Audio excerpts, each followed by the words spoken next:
Good morning to one all present over here, respected history ma'am and all my dear classmates. Today, I am Niharika is going to explain the meaning of federalism to you all. First of all, let us know the meaning of federalism and from where and why it was taken in India. The word federalism is derived from the Latin word fidus, which means contract, giving us a simple definition that federalism is an idea in which power is shared among different levels of government in the country. Like India, we have three levels of government, and power is shared among all the three levels of government. Now, Now, the federalism idea in India was taken from the US and the Canada. And as for why it was taken so as to not avoid conflict among the people, to avoid dictatorship, and for the all people's participation. Now, federalism also has many features in it. So, to explain the first feature, I would like to invite Tanvi here. Thank you.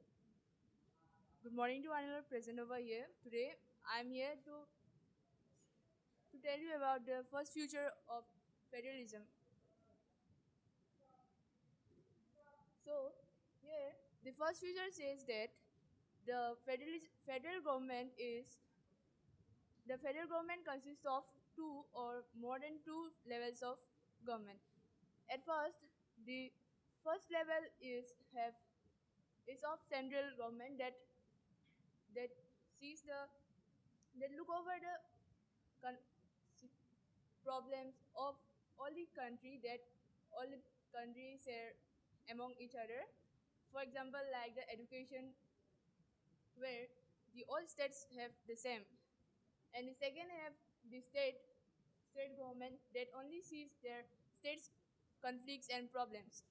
They're like the police.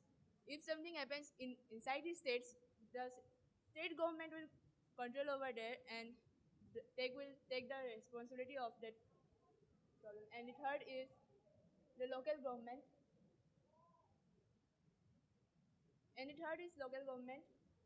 In India, the local government was came and added from the 73rd Amendment. Thank you, and I would like to call Divya for the second feature. Good morning, respected history ma'am and all my dear classmates. Today I am Divya, standing here to present second feature of federalism. आज मैं आप लोगों के सामने federalism का second feature बताने जा रही हूँ. फेडरलिज्म का सेकेंड फीचर ये है कि डिवीज़न ऑफ पावर्स, मतलब डिवीज़न ऑफ पावर्स, इसमें ज्यूरिसडिक्शन का बात हो रहा है. जहाँ पे ज्यूरिसडिक्शन का मतलब ये है कि एक एक एरिया में किसी का लीगल अथॉरिटी होना. जैसे जैसे हम लोग को पता है कि फेडरलिज्म में डिफरेंट टाइप्स ऑफ गवर्नमेंट है.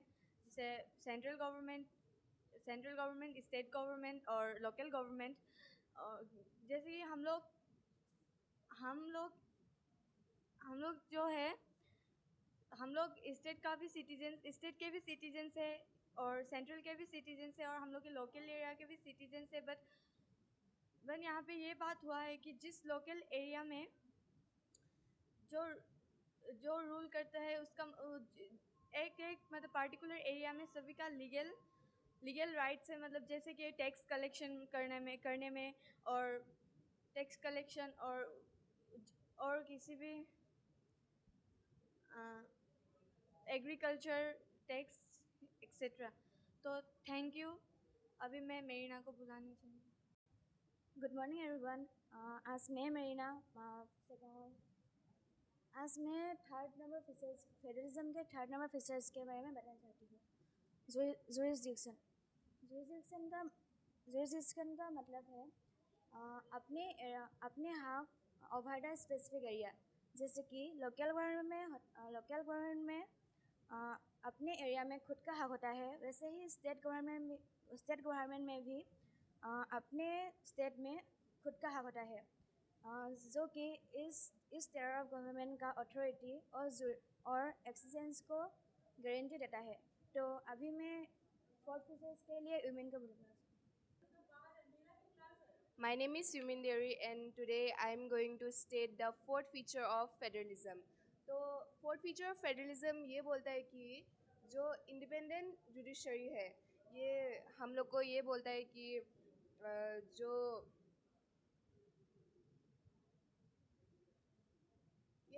ये हम लोग को ये इंश्योर करता है कि जो पावर होता है वो सेंट्रल गवर्नमेंट और स्टेट गवर्नमेंट दोनों में इक्वली डिवाइड होता है और ये जो हमारे सिटीजन्स के राइट्स है उसके बारे में भी बात करता है। अगर कोई चेंजेस हम लोग को करने हैं फंडामेंटल राइट्स और उन सब को लेकर तो ये हम लोग स्टेट और जो सेंट्रल गवर्नमेंट है उन दोनों के इंश्योरेंस में ही कर सकते हैं। Thank you. अब मैं बुलाना चाहूँगी एल्सा को फिफ्थ हमारा फीचर बोलने के लिए। Good morning to everyone, respected history ma'am and all my dear classmates. Today I am here to explain you the fifth feature of federal government. So fifth feature states that the Supreme Court acts as an umpire if any disputes arises between the different levels of government. अगर जो different levels of government है उनके बीच में अगर कोई भी conflict या disputes arise होता है तो जो सुप्रीम कोर्ट है उनका राइट है कि वो इंटरप्रेट करे और उसे रोके। So now moving to the six feature. Six feature ये कहता है कि separate sources of its level of government has its own sources of income to carry out its duties. मतलब तीनों लेवल का गवर्नमेंट का मतलब खुद का एरिया होता है जहाँ से वो टैक्स कलेक्शन कर सकता है और अपने काम में यूज़ कर सकता है और अदर लेवल्स ऑफ गवर्नमेंट वहाँ इंटरफेयर नहीं कर सकते। Thank you. Now I would like to call Munmi to explain the next feature. Good morning everyone. Today I am here to explain the 7 number features of federalism. ये यही बोलता है कि जो हम लोग का फेडरल सिस्टम है वहाँ पे दो ऑब्जेक्टिव्स है। एक है जो हम लोग का कंट्री का यूनिटी है और सेफ्टी सिक्योरिटी उसको प्रमोट करने के लिए और दूसरा जो हम लोग का रीजनल डाइवर्सिटी है उसको एकोमोडेट करने के लिए। अभी मैं बुलाना चाहूँगी गोरिमा को टाइप्स ऑफ फेडरलिज्म को एक्सप्लेन करने के लिए। Good morning to everyone. Today I am standing here to explain types of federalism. There are two types of federalism, coming together and holding together. I explain coming together federalism. तो यहाँ पे क्या होता है कि जो छोटा स्टेट है स्टेट तो विदिन ही एक बड़ा यूनिट बनता है। उसमें दो सिटीजन रहता है। एग्जाम्पल यूएसए के अंदर बहुत सारे स्टेट है। इसमें ऐसा नहीं कि किसी स्टेट में ज़्यादा पावर और किसी में कम, उसमें इक्वली पावर डिस्ट्रीब्यूट है। तो नेक्स्ट होल्डिंग टुगेदर को हिमाद्री एक्सप्लेन करें। आज मैं आप लोगों के आगे होल्डिंग टुगेदर के बारे में बोलने जा रही हूँ। होल्डिंग टुगेदर में बहुत सारे स्टेट्स को फोर्सफुली एक साथ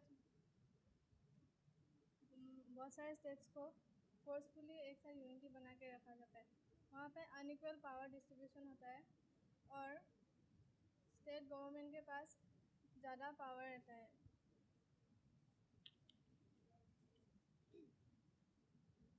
Good morning everyone present over here. Today I am Meenakshi Hazarika standing in front of you all to discuss the difference between union and federal government.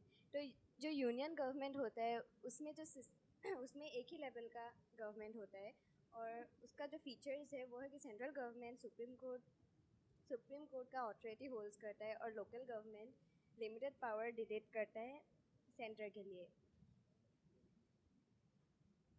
और जो फेडरल गवर्नमेंट है उसका जो गवर्नमेंट है वो अपना पावर डिवाइड करता है सेंट्रल और स्टेट और रीजनल गवर्नमेंट के बीच पे। और जो उसका फीचर्स है पावर शेयर करता है नेशनल और स्टेट गवर्नमेंट के बीच में और उसका लेवल उसका ओन रिस्पॉन्सिबिलिटी है। Thank you. और हम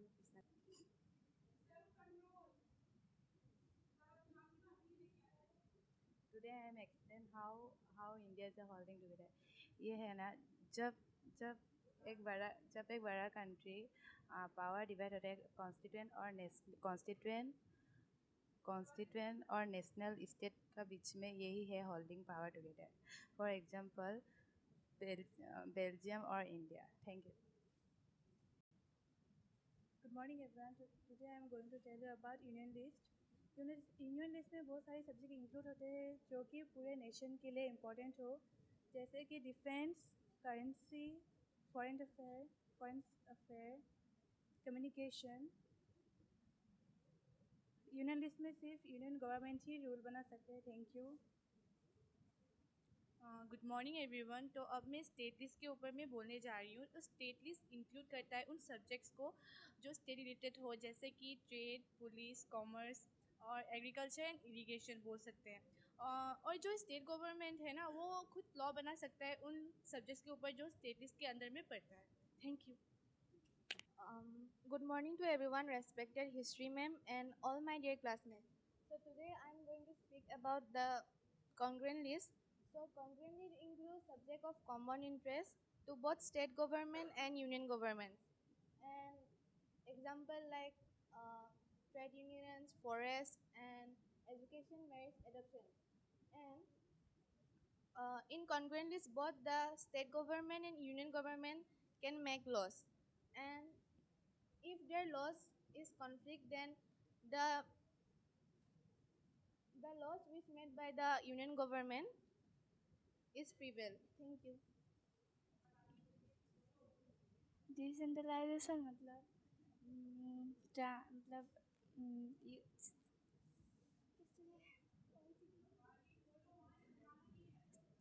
सेंट्रल गवर्नमेंट से स्टेट गवर्नमेंट तक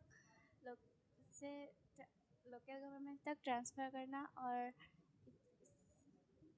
इसका idea behind decentralization is the main idea is that local people understand their problems better, so they should have the authority to make decisions about local issues. And people's participation, it allows citizens to take part in governing their own communities. Thank you. 73rd institutional amendment act of 1992. 1992 में ये act बनाया गया था. इसमें